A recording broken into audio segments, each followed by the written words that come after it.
Hello friends, कैसे हैं आप लोग। उम्मीद करते हैं कि एकदम मस्त होंगे, ज़बरदस्त होंगे। ठीक है, चलिए आज हम लोग जो है हमारा ज्योग्राफी का चैप्टर 1 मानव भूगोल एवं इसके प्राकृतिक एवं इसके विषय क्षेत्र का जो चैप्टर है उसका हम लोग ऑब्जेक्टिव पढ़ने वाले हैं। सभी बच्चों से एक अलग सा रिक्वेस्ट है कि जो बच्चे इसका थ्योरी यानी कि इसका चैप्टर नहीं देखे, मतलब थ्योरी जो सब्जेक्टिव टाइप का वीडियो बनाया है वो नहीं देखे, तो पहले नंबर वो देख लेंगे। उसके बाद आकर जो है आप ऑब्जेक्टिव वाला वीडियो देख लीजिएगा, ठीक ना। तो चलिए हम लोग जो है इसमें वो सारा क्वेश्चन को हम लोग एब्जॉर्व किए हैं, जमा किए हैं, जो कि आपके लिए सबसे ज़्यादा इम्पोर्टेंट होने वाला है, ठीक ना। तो हम लोग सीधा सीधा आपके प्रश्न पे चलते हैं। आपका पहला प्रश्न है, आधुनिक मानव मतलब कि जो आधुनिक मानव भूगोल का जो जनक है वो कौन है। इसका क्वेश्चन का शाब्दिक अर्थ ये हुआ कि बताइए जो आधुनिक का मानव भूगोल है उसका पिता कौन है, फादर कौन है, ठीक ना। ऑप्शन ए में है इरेटोस्थनीज, बी में है रेटजेल, सी में है डार्विन और डी में है बक्कर, ठीक ना। आप अगर इसका वो वीडियो थ्योरी वाला वीडियो देखे होंगे तो उसमें आपको पढ़ाया गया था, बहुत अच्छा तरह से बताया गया था कि इसका जो है फादर किसे बोला जाता है, आधुनिक भूगोल का, आधुनिक मानव भूगोल का फादर किसे बोला जाता है, ठीक है। तो आप लोग जो बच्चे जानते होंगे वो इसका आंसर देंगे, और जो नहीं जानते होंगे वो जान लें कि इसका जो है सही आंसर होगा बी, ठीक है। बी यानी कि रेटजेल साहब। कौन होंगे? रेटजेल। आधुनिक मानव भूगोल के पिता कौन है? तो रेटजेल, ठीक है। चलिए हम लोग अगला क्वेश्चन की ओर चलते हैं। क्वेश्चन नंबर 2 में पूछा गया है आपसे कि बताइए मानव भूगोल मानव समाजों और धरातलों के बीच के संबंधों का अध्ययन है ना। यह कथन किसका? क्वेश्चन ये पूछ रहा है कि आप ये बताइए कि मानव भूगोल जो है मानव के समाज और धरातल के बीच के संबंधों का संश्लेषित अध्ययन, ये कहना किनका, किसने ऐसा बोले थे। ऑप्शन ए में है रीटर, बी में है रेटजेल, सी में है सैंपल और डी में है टेलर। आप लोग अगर जानते होंगे तो इसका सही जवाब देंगे, नहीं तो इसका जान लीजिए सही जवाब होगा, सॉरी, इसका सही जवाब होगा बी, यानी कि रेटजेल साहब जो थे वह बताए थे कि मानव भूगोल जो है वह मानव समाज और उसके बीच का धरातलों के बीच का संबंध मतलब कि संश्लेषित अध्ययन है, ठीक है। उसके बाद चलते हैं हम लोग अगला क्वेश्चन की ओर। क्वेश्चन नंबर 3, नियतिवाद संकल्पना में किस घटक को महत्वपूर्ण माना जाता है। ऐसा कौन सा घटक है जिसको सबसे इंपॉर्टेंट नजरिए से देखा जाता है, सबसे महत्वपूर्ण माना गया, ठीक है।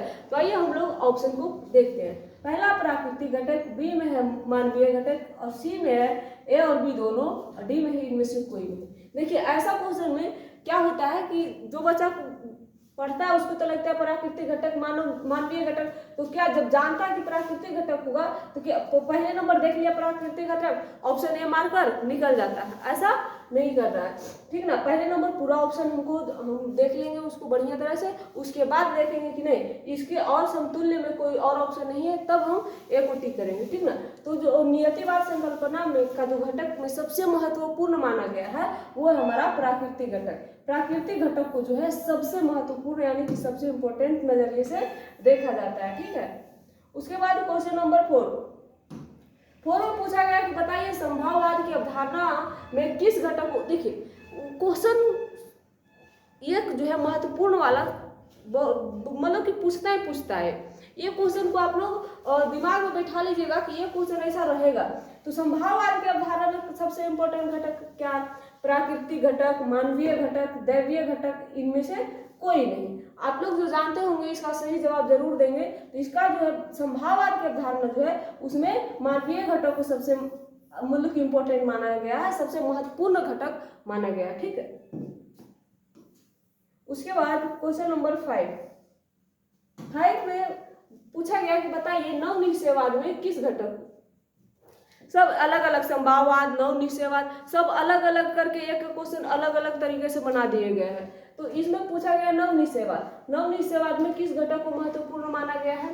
तो ऑप्शन ए में है प्राकृतिक घटक, बी में है मानवीय घटक, सी में है ए और बी दोनों और डी में है इनमें से कोई नहीं।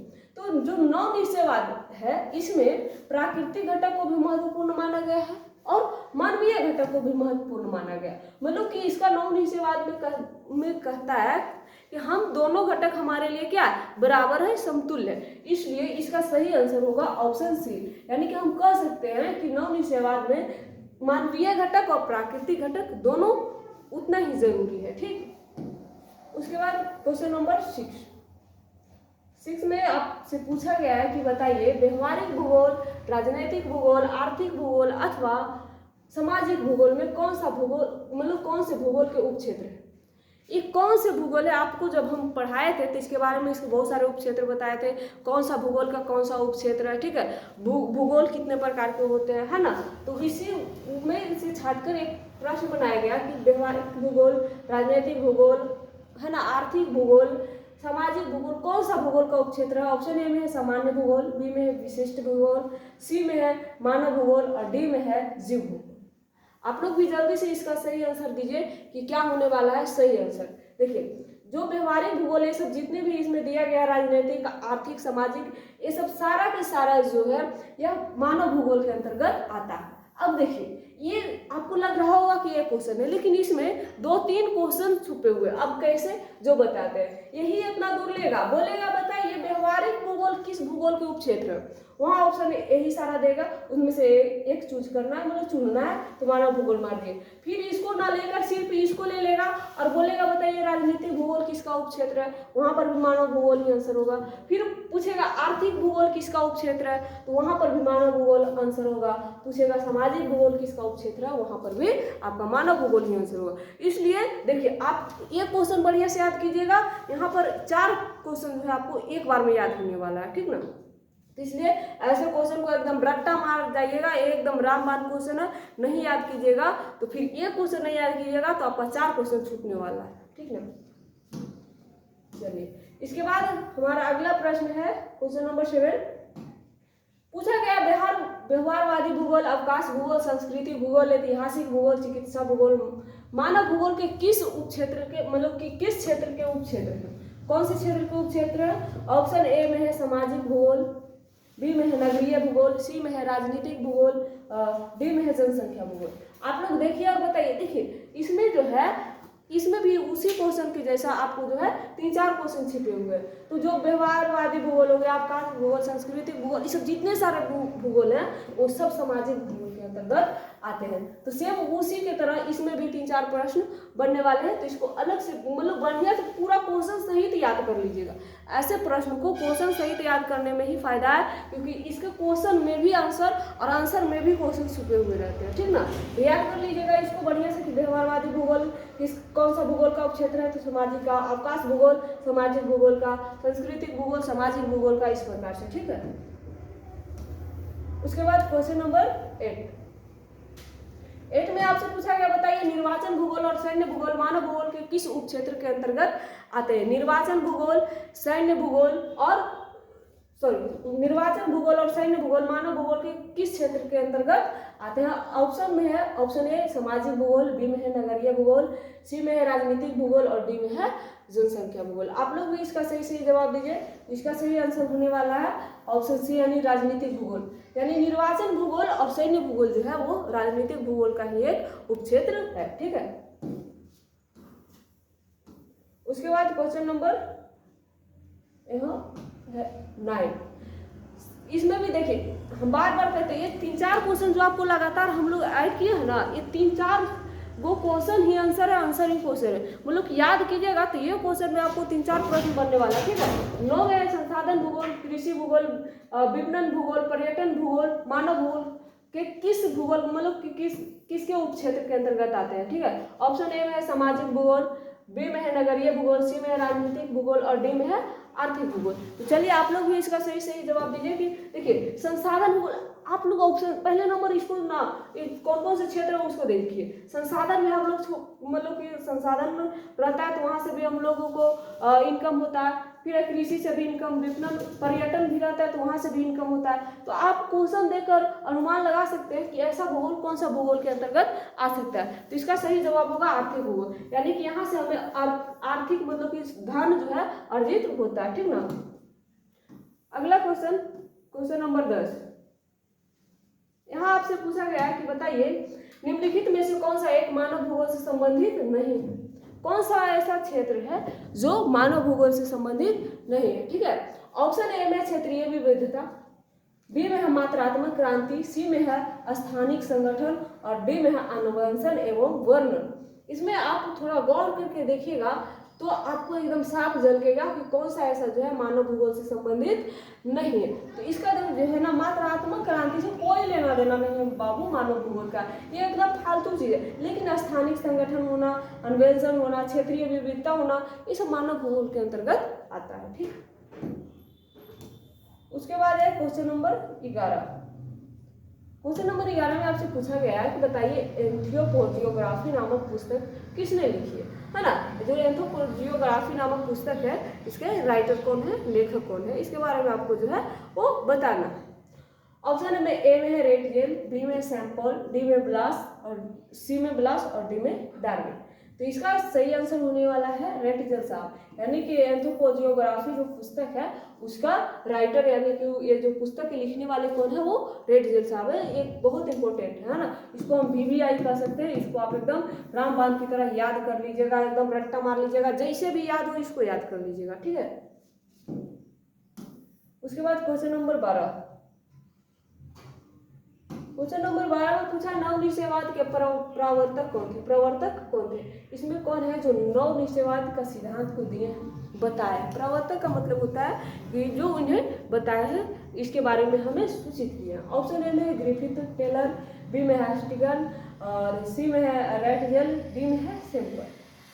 आप लोग बताइए कि इनमें कौन है जो कौन भूगोलवेता है जो नवनिश्चयवाद के प्रवर्तक है, नवनिश्चयवाद के बारे में हम लोगों को ज्ञान दिया।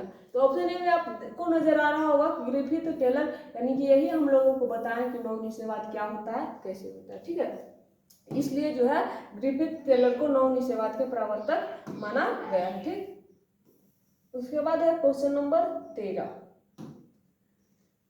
देखिए यहाँ पूछा गया रुको और जाओ। ये अगर कोई मेरा थ्योरी वाला वीडियो देखे होंगे ना चैप्टर 1 का, जिसका ऑब्जेक्टिव कर रहे हैं उसको तो एकदम याद हो गया होगा, क्योंकि ये हम एकदम बहुत अच्छी तरह से बताए थे कि अवधारणा रुको और जाओ का अवधारणा क्या है। ये जो है रुको और जाओ निश्चयवाद की अवधारणा देने वाले कौन व्यक्ति थे। तो चलिए हम लोग ऑप्शन देखते हैं, और इनका जो बच्चे नहीं जानते हैं वो तो हम बता देंगे, और लेकिन जो जानते हैं वो जरूर पहले ही कमेंट बॉक्स में कमेंट कर दे।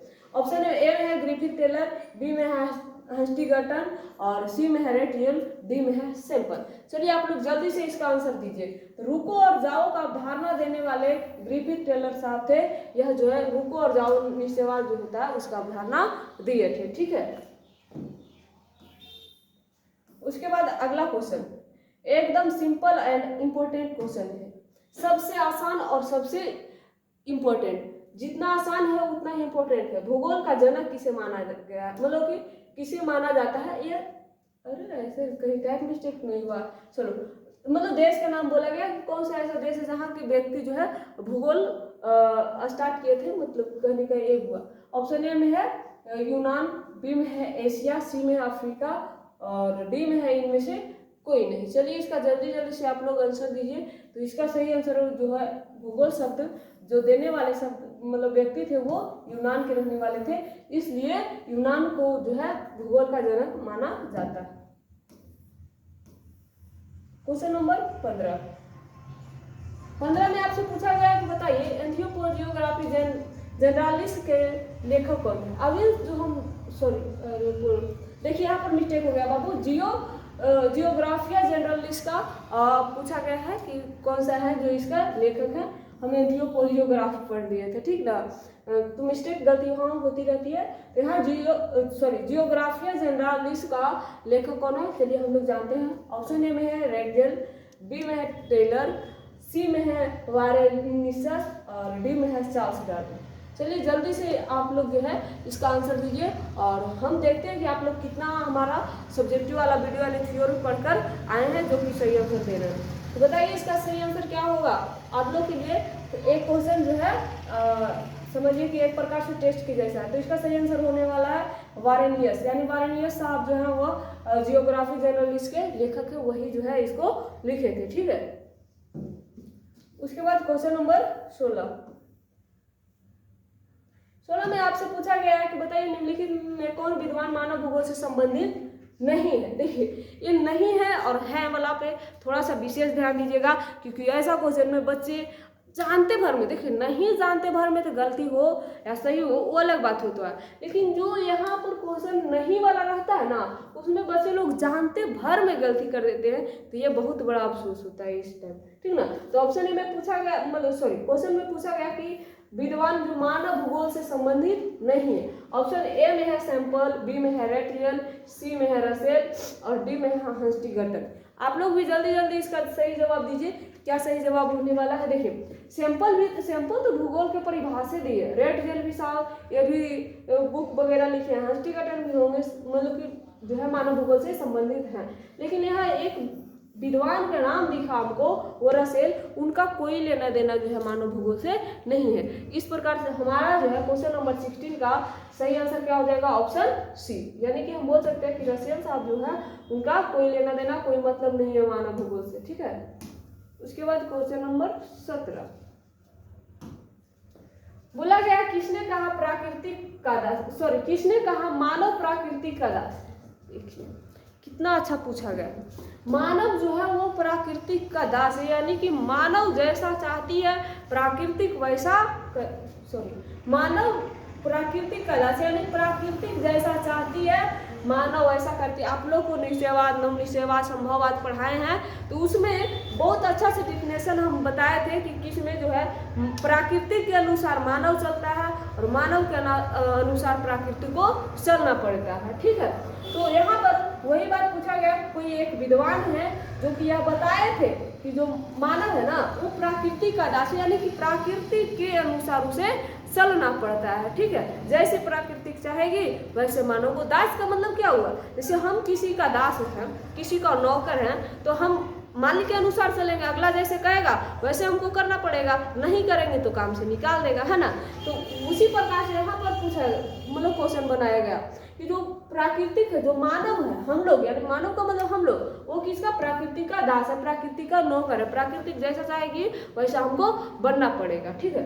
ऑप्शन ए में है हंस्टिगटन, बी में है अरस्तु, सी में है एलेंस, सैंपल, डी में है बक्कर, है ना। बी से डी में बक्कर, बी में बोल दिया, ठीक ना, इसको बी ऑप्शन में रहना चाहिए, बी से बकलोल। अब तो चलिए जल्दी से इसका जवाब दीजिए। क्वेश्चन नंबर 17 का सही जवाब होगा एलेन सी सैंपल। एलेन सैंपल यानी कुमारी सैंपल यह बोली थी कि जो मानव है वो प्रकृति का दास है ना, जैसा प्रकृति चाहेगी मानव को वैसा बनना पड़ेगा, ठीक है।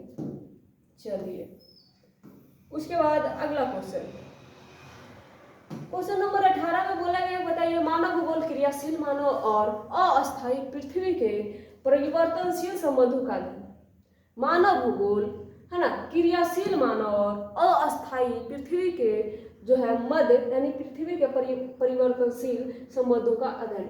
जो क्रियाशील मानव है और अस्थायी पृथ्वी, ये दोनों के बीच का जो माध्यम है ना, परिवर्तनशील जो माध्यम है, इसका अध्ययन किसके अंतर्गत होता है, मानव भूगोल के अंतर्गत। तो मानव भूगोल की यह परिभाषा देने वाले भूगोलवेत्ता कौन है, यानी किनके द्वारा जो है यह परिभाषा दिया गया है कि अस्थायी मतलब क्रियाशील मानव और अस्थायी पृथ्वी के बीच का परिवर्तनशील संबंधों का अध्ययन को ही मानव भूगोल कहते हैं, ठीक। ऑप्शन ए में है रीटर, बी में है रेटियर, सी में है सैंपल और डी में है टेलर। चलिए जल्दी से इसका जवाब दीजिए। आप लोग नहीं जवाब दीजिएगा तो देख रहे हैं पेन उंगली में ऐसे घुसा के ऐसे कर देंगे, है ना। नहीं दीजिएगा तो, क्योंकि ऐसा पढ़ाया हुआ है और नहीं देते हैं जवाब तो बहुत गुस्सा आता है। चलिए जल्दी से आप लोग जवाब दीजिएगा। तो देखिए ये परिभाषा, देखिए यहाँ पर क्वेश्चन दो गो है, पहला नंबर तो ऐसे ऑब्जेक्टिव है और दूसरा में ऐसे भी पूछ देगा कि मानव भूगोल किसे कहते हैं।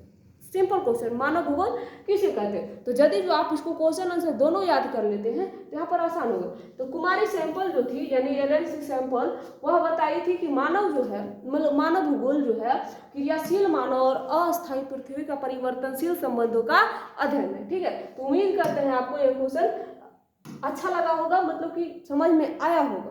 तो नहीं भी समझ में आया है तो सीधे रट लीजिए, कोई गुजारा नहीं है बिना रट ले, ठीक। क्वेश्चन नंबर 19 में आपसे पूछा गया है, बताइए निम्नलिखित में से किस भूगोलवेत्ता का संबंध संभववाद से, संभाववाद, नव निश्चयवाद, है ना, निश्चयवाद, इस सब के बारे में तो बहुत अच्छे से बताए हैं। नहीं पढ़े हैं तो इसका मतलब है कि आप इसके पहले वाला वीडियो नहीं देखे, तो पहले देख लीजिएगा। एकदम ये सब तो एकदम चटनी की तरह आपको समझ में आएगा, जैसे खाते हैं ना समोसा सॉस लेके, उसी प्रकार से। नौ जो भूगोलविद्या का संबंध कौन सा जो है, भूगोलविद्या जिनका संभववाद से, ऑप्शन ए में है रेटियल, सी में विडाल डी लाबलास, सी में है एनुएल कांत, डी में है एलन सी सैंपल। चलिए जल्दी जल्दी आप लोग इसका जवाब दीजिए क्या होने वाला है। तो जो भूगोल वेता देखिए, संभाववाद में रेडियल साहब भी मतलब कि नहीं है, मतलब रेडियल साहब ऐसे भूगोल के बारे में बताए हैं बहुत कुछ, लेकिन यहाँ बात आ गया संभाववाद, तो संभाववाद के में मतलब कि इनका कोई हस्तक्षेप नहीं रहा। एनुएल कांत भी, ये भी मतलब कि इसके बारे में नहीं कुछ विश्लेषण किए हैं। एलन सी सैंपल मानव भूगोल की परिभाषा दी है, लेकिन संभववाद के बारे में यह कुछ नहीं बोली। इनमें बोलने वाले ऑप्शन के अनुसार ओनली वन है, वो है विडाल डी लाबलास, यानी ये बहुत कुछ इसके बारे में बताया है, उसके बाद जाकर जो है यह चीज ज्ञात हुआ है। Question number 20, on the origin of a species नामक पुस्तक किसने लिखा। ये देखिए आपको लग रहा होगा छोटा, हम बता देते हैं। यह क्वेश्चन जो है आपको, आप आगे चल के अगर कंपटीशन का एग्जाम देते हैं ना, तो वहाँ पर भी यह क्वेश्चन आपको इम्पोर्टेंट नज़रिए से वहाँ पर भी आपको देखा जाएगा। तो जो हमें पता है कि इम्पोर्टेंट होने वाला है, इसको क्यों ना हम पहले से एकदम संजोग कर अपने दिमाग में रख ले। यह बहुत इंपॉर्टेंट क्वेश्चन है बाबू, एकदम VVI है, ठीक है ना। यह क्वेश्चन क्या VVI, the on the origin of species नामक पुस्तक के लेखक, ऑप्शन है रेटजेन, बी में सैंपल, सी में ब्लास लाडीब्लास, ठीक है, डी में है डार्विन। इसका सही आंसर क्या होने वाला है जल्दी से आप लोग बताइए। और जो नहीं जानते हो जान लीजिए कि जो डार्विन साहब थे वही जो है on the origin of species नामक पुस्तक को जो है 1859 में लिखे थे। कब लिखे थे? 1859 में।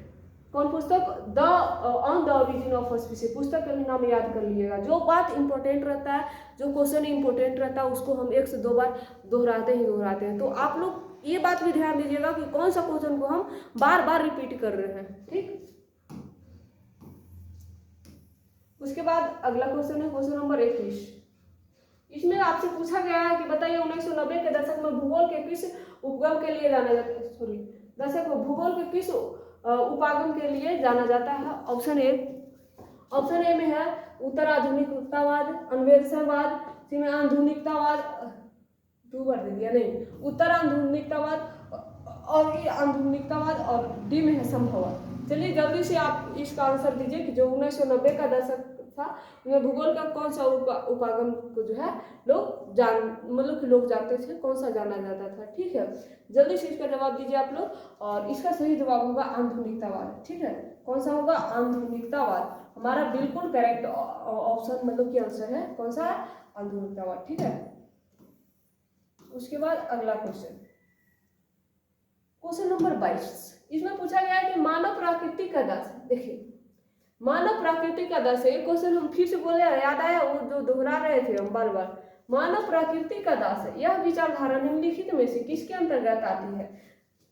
निश्चयवाद, नव निश्चयवाद, संभववाद, आधुनिकतावाद, ना बहुत सारे ऑप्शन आपको इस प्रकार से मिलेंगे। चलिए जल्दी जल्दी बताइए। इसका आंसर हम नहीं बताने वाले हैं किसका, क्योंकि इसका आंसर हम तुरंत जस्ट करीब 3-4 क्वेश्चन के पहले हम बताए हैं।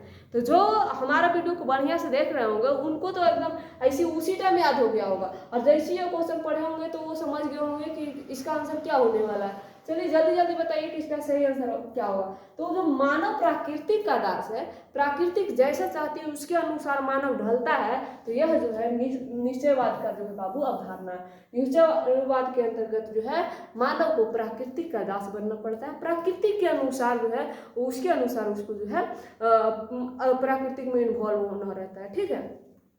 जैसे आप लोग जब छोटा बच्चा रहते हैं तो जैसे मम्मी पापा चाहते हैं उन्हीं के अनुसार आपको चलना पड़ता है, कि नहीं। और ज़्यादा जिद करते होंगे तो एक आध लपड़ मिलता भी होगा, लेकिन जैसे आप बड़ा हो जाते होंगे तो फिर जैसे आप चाहते होंगे वैसे मम्मी पापा को करना पड़ता होगा, ठीक। Question number 23। ये इसमें पूछा गया कि बताइए निम्नलिखित में से कौन सा एक लोगों और पर्यावरण के बीच अन्योन्य क्रिया का सर्वाधिक महत्वपूर्ण कार्य है। एक लोग और पर्यावरण के बीच का जो अन्योन्य क्रिया होता है, इसका सबसे महत्वपूर्ण कारक कौन सा है?